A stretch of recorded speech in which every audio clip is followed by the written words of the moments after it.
Minister Shuklacharan Nowatia at the construction site after receiving complaints that the construction work is being done in a substandard manner. He visited two-story work construction of Kalsi 12 class school on Thursday.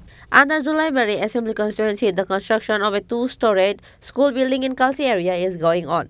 Finally, after the issue came to attention, Minister Shuklacharan Nowatia went to inspect the construction work of the new building of the school even after being busy with the election. He inspected the work and said that any kind of corruption will not be tolerated.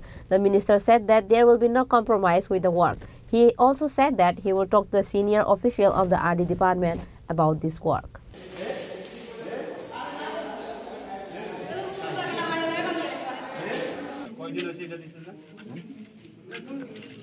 শুধু building এর ক্ষেত্রে না, রাস্তাঘাটের ক্ষেত্রে, পানীয় জলের ক্ষেত্রে বিভিন্ন এভরি ডিপার্টমেন্টে যারা ঠিকাদার আছে তারা সঠিকভাবে কাজ করতে হবে। সেটা আমি প্রথম শুরু থেকে বলে এসেছি, আজকেও বলি, আগামী দিনেও বলবো, যাতে এই ধরনের ব্যাড কোয়ালিটি কাজ আমরা কোনো দিনে অ্যালাউ করব না।